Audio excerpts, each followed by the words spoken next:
is bolani. It costs only 28 cents, and I found it here in Afghanistan's biggest outdoor market. Today I'm on a mission to hunt down the street foods most of the world will never taste. This isn't typical Western rotisserie chicken. All the grilling is going to be done vertically. In a country wrapped in mystery and headlines. Cheers. Armed with only a permission slip, Pleasure meeting you. I aim to navigate some of the most challenging corners of this city. There was just a giant fort with a giant turret on the back parked across the street. And by the end of it all, I'll come face to face with a heaping portion of Afghanistan's national dish, with an unexpected side of Taliban oversight. I don't.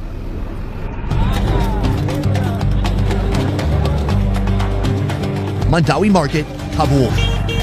A place where a wrong turn down maze-like back alleys could lead you to an unwanted checkpoint with you-know-who. Here among the chaotic streets, one smell cuts through the diesel and dust. Bolani is Afghanistan's most wanted street bite. To make it, first a vendor plunges bare hands into a metal basin, water, wheat flour, and salt. He kneads fast in anticipation of the crowd soon to form. Dough balls hit the counter, flattened into discs the size of a steering wheel. Next comes the covert cargo, mashed potato blitzed with cumin, turmeric, masala, and a shake of red chili flakes. He slides each parcel into a cauldron of screaming oil. No thermometers, no alarms or timers. For 30 seconds too long, and the whole batch burns. And just like that, our $100 challenge has begun here in Afghanistan. Guys, hold on. There's a whole small village of Afghan men who have just arrived to my set. The extras are late. They're supposed to be in the background pretending to work. Now, if I'm honest, the chance of me hitting $100, it's 50-50. The food here, kind of on the cheap side. This is the more expensive version of this dish, and it's still really cheap. For all you see, this big, doughy masterpiece, 30 Afghanis. But other vendors on the street, they're selling it for 10. So that's almost 10 cents. Ridiculous. Let's get into this. If you flip it on this side, you can actually see the seam, like looking at the center of your jeans. I'm just gonna eat it straight out. My first bite. Cheers. At first he fries it, it gets a little crispy, and he stacks them on top of each other that they start to kind of steam each other, so it gets soft in the end. Aside from the fried bread, you taste the potato inside. I think the potato is meant to give it some body, but if you really want some more flavor, you have to use this chutney over here. Ooh, that's explosive. I'm told it has coriander, garlic, green chilies, and tomato. It is really brutally spicy. I kind of like it though. So I'm gonna give my bread a little bit of a dip. Dipping it in the chutney is a completely different experience. It really scorches your throat. Meanwhile, it gets the bread soggy, which I don't hate. If this is too spicy and you need some sweet relief, they've got this right here. This is like the bomb right here, and this is the bomb squad. Too many bomb references, I think, for where I am right now. Meet Dukh-e-Khair, Afghanistan's unofficial air conditioner in a cup. First, the sting of diced cucumber hits the bottom of a tall glass. Next comes a scoop of thick, creamy yogurt, followed by liquid yogurt mixed with dried minced mint. If you've ever had tzatziki sauce from Turkey, that kind of yogurt sauce that has cucumber and garlic inside, it's kind of like that. Cold, cool, refreshing. That is the perfect pair to go with this super fiery chutney soup over here. This isn't the only improvised edible device we'll be dealing with today. Ahead of us, 7 more street-side dishes, including Afghanistan's national dish, a truly gigantic ticking protein bomb waiting for us at the end of this video. Before I finish my first breakfast of the day, I want to give you a little bit of an update of how things are going here in Afghanistan. Now, yesterday was our first day out in the city. I didn't know what to expect, but actually in the end, everything went better than I thought it would have. People were very curious. The general population seemed pretty okay with us filming that. Nobody really were trying to shut what we're doing down. A lot of people here for me to talk about the Taliban, but what I'm told is a big difference from before and after the Taliban took over here is that now there's a lot more regulation and there is more checkpoints. Can I talk about this? It's like sounds good and safe. It's safer than it used to be. It's much safer now. Yeah. A gentleman in the crowd. You're from Kabul? From Kabul. Since arriving, I've heard from several locals that the country has become much safer since the Taliban took over. Maybe that's because the group that was once terrorizing the state is now the state. Though it makes me wonder, what's the safety being traded for? We have worked our way deeper into Mandawi Market, and this place is wild. Here, there are a bunch of gentlemen who have pre-made a soup. They brought it, and then they scoop it up for patrons who sit down around them like we are right now. While we're tasting what this city has to offer, I want to show you an offer that's less spicy, but more soothing. Growing up, I thought being strong meant keeping it all inside. You deal with it, you move on, you don't talk about it. At least that was the script, especially for men. We're taught that silence is strength, that asking for help makes you look weak. So we stay quiet, even when we're struggling. But when you keep everything bottled up, it doesn't just disappear. It builds up until it explodes. Mental health struggles are more common than we think. About 1 in 4 adults will face them, according to the CDC. Back in my 20s, I dealt with it too. I struggled with alcohol, with food, and with relationships, and for a long time, I was silent. But when I finally tried therapy, I started to actually feel in control of my life. That's why I really like today's paid partner, BetterHelp. They make starting therapy simple, flexible, and judgment-free. When I signed up, I answered a few simple questions, not just about what I was going through, but about the kind of therapist I'd actually feel comfortable with. Things like communication style, background, and I was even able to choose whether I wanted to work with a woman or a man. And a couple of days later, later, I was matched. Listen, men's health is often overlooked, but it's time to take it seriously. With BetterHelp, if your first therapist isn't the right fit, you can switch at no extra cost. So if you've been carrying something heavy and telling yourself you'll deal with it later, now is the time. Visit BetterHelp.com/besteverfood or scan the QR code for a discount on your first month. Because being strong enough to ask for help is not weakness, it's growth. Now, back to the show. What I like about this eating style is it's just super quick and on the go. This is our guy right here, Gorban, and that is his delicious soup. This is a dish known as ashaduk. It's creamy and there are noodles inside. These are wheat noodles. They're served in a warm, hearty soup simmered with tender chickpeas, a pinch of salt, and a sprinkle of freshly chopped coriander. From here, he puts on a couple of other toppings. This is a spicy, sour red sauce, similar to Indian achar, and then we have some dry mint as well. The price is about 27 cents, very affordable. The broth is very thick, white, and creamy, and that is a special broth made from something called kashk. It's like condensed dairy that becomes hard like chalk, and then they rehydrate it with water, and it becomes a creamy sauce like this. Beyond that, he's got giant spoons that he serves you. I think so you eat faster and leave faster. Oh yeah, some good competition for Kraft macaroni and cheese. Wow, that bite was mixing with some of that spicy, sour red sauce. It's got some kick. The mint gives it a little bit of an earthy flavor. I can't believe how good it is. In a way, it's kind of like baby food. I mean, the noodles are super soft. You could just press your tongue against the roof of your mouth rather than chewing them. They're that soft. Good? Good. Should we do a little? Nice. People in this country, solid hats, all kinds of hats. And the hats kind of denote what region the people are from. As far as I understand, if you see a man and you see his hat, you go, oh, that guy's from that area. What do you think of my bandana? Very cool, or? Yeah, all right. Really? Thank you. Next stop, a street side stall where you can trade a fistful of coins for a feast. This is manto, a food that's usually paired with celebration. This is a fascinating food because you can find it in so many places. In Korea, they call it mandu. In Kazakhstan, they call it manti. Here, they call it manto. All of them are different forms of dumplings. In Seoul, they pack it with pork. In Kazakhstan, lamb or even horse. But here, our street side chef rewrites the script, loading each wrapper with sautéed sweet onions. But what these dumplings lack in protein, they make up for with a twisted, chaotic storm of toppings. A heaping spoon of stewed red kidney beans, a glossy drizzle of tangy kashk yogurt sauce, a fiery splash of red pepper chutney, a few shakes of dried masala, and one final pinch of salt to fuse the chaos into harmony. Usually he would serve about 6 dumplings. This is a double portion, about 50 cents. Not bad. I'm gonna give it a try now. I feel a little shy. Saeed's right next to me. He's gonna be watching me.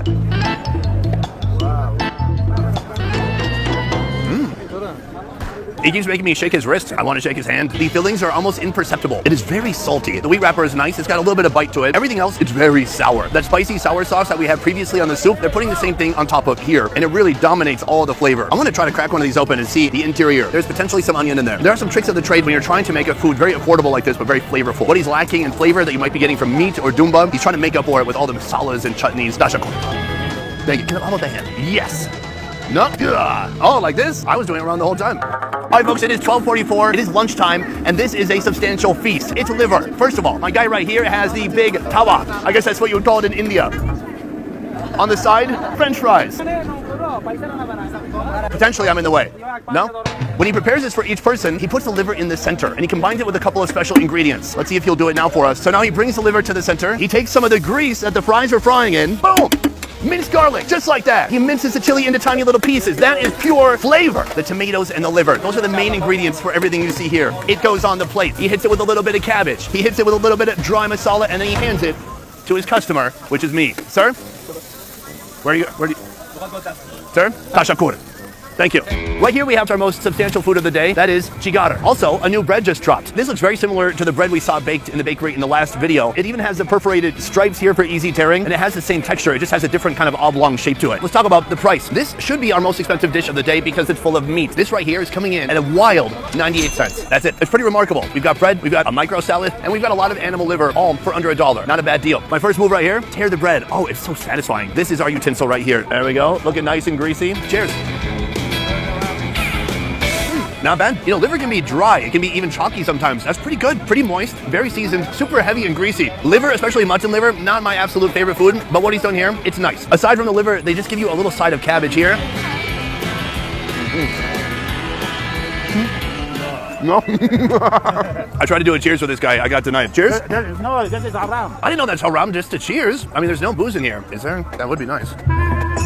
No, just yogurt drink. So far we've had 4 foods, and honestly I don't think we've even cracked $2, but I am not stopping now. We must keep moving food by food until we hit $100 in Afghanistan. Boom, we're on to our next street food right here. A curious combination of 3 ingredients: green onion, boiled potato, and right here some boiling chickpeas. That is going to be the main body for this dish. Let's get into it. It all starts with a bowl. He puts in some boiled shredded potato. He moves over to here. He grabs some chickpeas. Next, green onions going on top. Now it's time for the flavor. Let's put it up here. I'll hold it for you. He puts on a little bit of red chutney, dry masala, and finally some salt. Wait, there's more? The final step, something I've not seen used yet today: white vinegar. All of that combined makes one of the most unique salads you'll find, at least here on this street. There's so many people here now. What's happening? Thank you, sir. Boom! Food number 1000. I'm not sure where we are. I lost track. Luckily, I have these people helping me. Hi, how you doing? This right here is a curious combination of ingredients. I mean, the main body of the food would definitely be the chickpeas, but then there's that potato underneath, soaking up all that flavor. Now, here's what I've noticed here. As far as seasonings go, anything wet, they call it a chutney. Anything dry, they call it masala. From there, they don't really sweat the details. I'm gonna get this combination, a little bit of potato, a little bit of chickpea. I think it's gonna be super sour from that apple cider vinegar. Let's give it a shot. Oh, not what I expected at all. That's pretty good. It's simple, but it's like comfort food. Considering you put in chutney and vinegar, I thought it was going to be really sour, like some of the dishes I've had here. But it's not sour at all. This liquid here, it's become like a broth. That's, I think, from those boiling chickpeas. Super satisfying. The food we had yesterday, the kale poche, like pure fat, that's energy packed in a different way. This is energy packed with beans, carbs, but it's not doused in animal fat. Overall, a big surprise. You got to give it up for Afghanistan. As an American walking among Afghans in Mandawi market, I really don't blend in. A lot of folks here speak English, and when they ask me where I'm from, their reactions range from enthusiastic to shocked. But Afghans are well aware of how their country is perceived by the rest of the world, and many are hungry to share a different, more hopeful story. You're from Afghanistan? Absolutely. Are there many Americans that come here as tourists? Few, but most of British people come here. If somebody comes here, they're a tourist, and they say, oh, I'm American, that's okay? It's okay. We feel proud to have tourism around us, so they could explore our country or get our message to their country or to their relative countries. So it's great. And what is your message? Our message is to come here and explore our country. It's a very good country, and the people are good. They are kind, and they are very generous people. Pleasure meeting you. Same here, same here. Take care.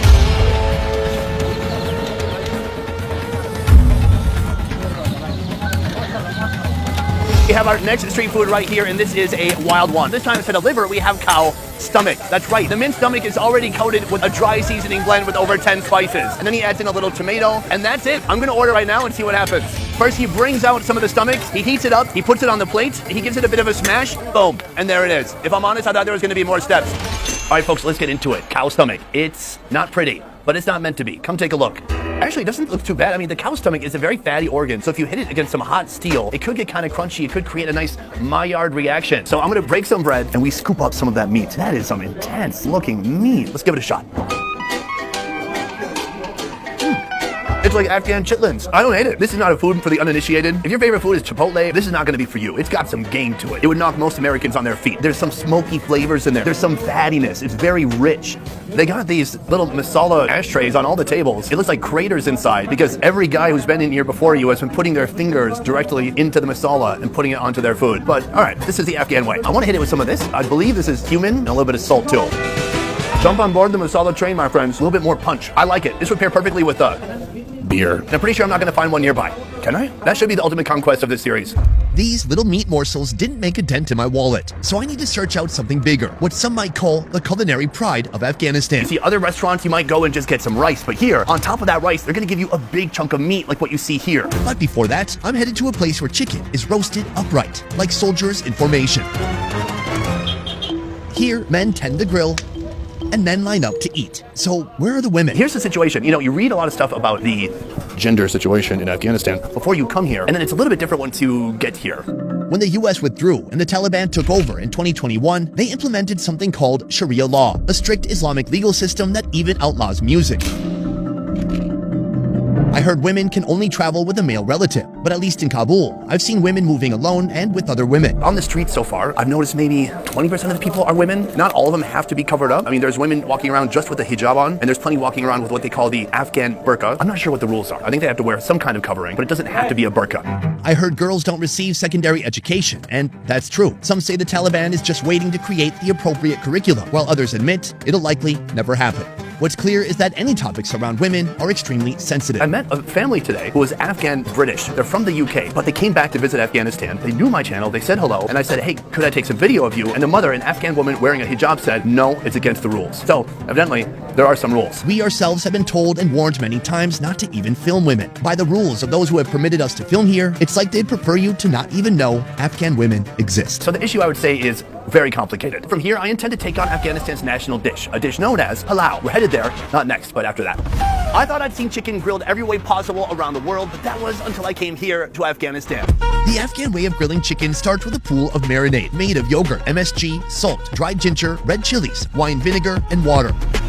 The chickens are soaked in that flavorful bathtub for a couple of hours. The chicken, already marinated, goes onto this giant steak. One by one, he then ties the string around its ankles, and he tying the string around the chicken's ass. Ugh. This is going to anchor the chicken to the pole. Now, when preparing this food in Afghanistan, it's important that all the chickens are beheaded. I don't make the rules. All right, folks, it is time for the chicken grilling to begin. From here, he pushes each steak down into this dirt and ash. And now that he has finished building his wall of chicken, it's time to start the fire and get these babies roasting.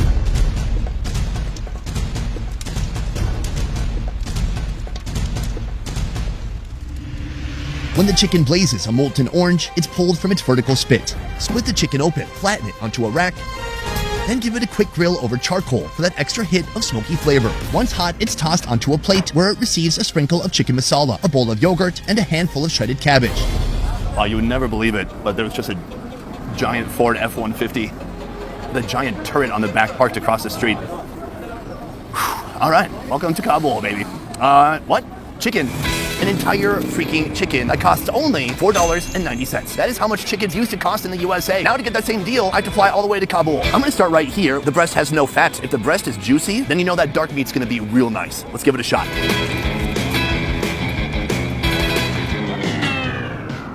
That is one of the driest chicken breasts I've ever had in my life. And the way he's cooked it, he's stuck his tongs in there, he's really flattened it out. And I get it, the goal is to cook it all the way through, but really tried it out at the same time. Luckily, I have this yogurt with some herbs and other stuff inside. That is spicy, oh my god. So that was a bit of a brutal start. Right here we have the chicken thigh. It is much more difficult to mess up a thigh. So I'm gonna give it a little bit of a dip in the sauce.